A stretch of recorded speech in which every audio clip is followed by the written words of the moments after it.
السلام علیکم کلاس. اچھا آج جو ہمارا ٹاپک ہے وہ آراب سے متعلق ہے. ہمارا ایم سی کیوز کا ایک حصہ ہوتا ہے جس میں کم سے کم 3 سے 4 جو ہے ایم سی کیو آراب سے متعلق پوچھی جاتی ہے. ان کی جو اسٹیٹمنٹ بنتی ہے وہ کچھ اس طریقے سے بنتی ہے کہ جو لفظ کی نشاندہی کریں یا الفاظ کی نشاندہی کریں.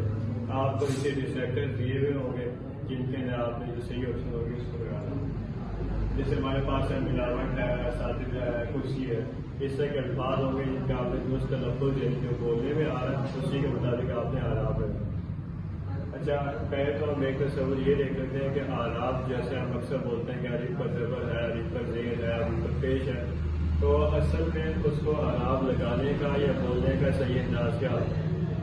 جیسے ہمارے پاس سب سے پہلے بات یہ تھی زبر کی، تو زبر کو اصل میں کہا جاتا ہے فتح کہ کامیابی کی ہے. زبر ہمیشہ لفظ سے اوپر ہوتی ہے، اس سے اس کو یاد کرنے کے لیے یاد رکھنے کے لیے ہم یہ کہیں گے کہ الف کے اوپر جو ہے کامیابی کا حصہ وہ فتح کا ہے. اسی طریقے سے جو زیر ہے وہ کسر ہے، نیچے جو آپ کے لفظ کے نیچے آتی ہے اسے زیر بولتے ہیں، اس کو ہم کہتے ہیں کسرہ. اور پیچھے رہ جاتی ہے آپ کی پیش، اس کو ہم ضمہ بولتے ہیں.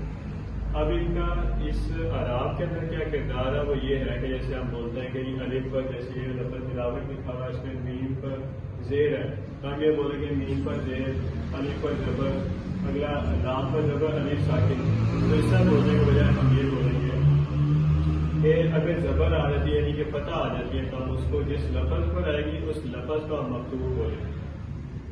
زیر جس لفظ پہ آئے گی یعنی کہ کسرہ جس لفظ پہ آئے گی اس کو ہم بولیں گے مقصور. اسی طریقے سے پیش یعنی کہ ضمہ جس لفظ پہ آئے گی اس لفظ کو ہم بولیں گے مضموم. اس کی مثال ایسے جیسے کہ الف پر زبر ہے تو الف پر زبر کہنے کے بجائے ہم کہیں گے کہ الف مکتوب. اسی طریقے سے زیر کسرہ مقصور ہے تو الف پر زیر ہے کے بجائے ہم کہیں گے الف مقصور. اسی طریقے سے الف پر پیش ہے کے بجائے ہم کہیں گے الف مضموم. تو یہ آپ کے پاس کچھ حصہ ہے جو آپ مطلب جب بھی آپ اب تلفظ کا استعمال کریں گے تو آپ نے یہ نہیں کہنا کہ الف پر زبر ہے، آپ نے کہنا ہے الف مکتوب ہے، الف مقصور ہے اور الف مضموم ہے.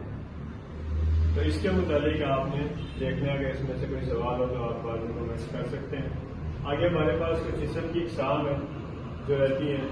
اسم کی ویسے تو ہمارے پاس ہم اس کو کر چکے ہیں، یہ کے طور پہ ہم اس کو دوبارہ دیکھتے ہیں کہ اسم کی کافی ساری اقسام ہے جس کے اندر چند ایک اہم ہے جو آسان ہے، پیپر میں اتنی زیادہ مشکل بھی نہیں پوچھی جاتی، جو بالکل ہی نہ آتی ہے یا بالکل ہی ڈیفیکلٹ ہو.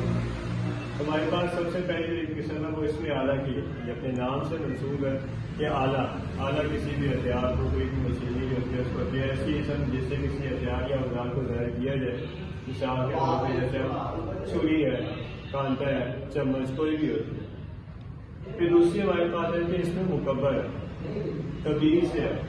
کبیر کہتے ہیں بڑے پن کو، کسی چیز کا بڑا پن. تو اس میں مکبر وہ اسم یا ایسے الفاظ ہوں گے جن سے کسی چیز کا بڑا پن ظاہر ہوگا، جیسے کہ صندوقچہ ہے، دیگچہ وغیرہ. اور اسی کا یعنی اس کا جو مخالف ہے وہ ہمارے پاس اس میں تصغیر یعنی کہ مصغر ہے.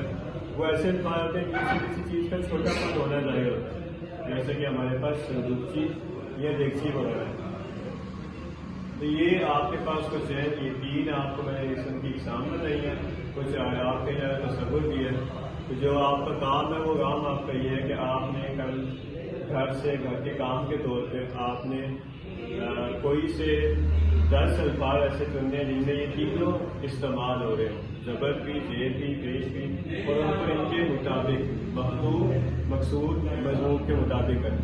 اور اسی طریقے سے یہ جو باقی 3 ہیں ان کی بھی 3 آپ نے مثالیں دے دی.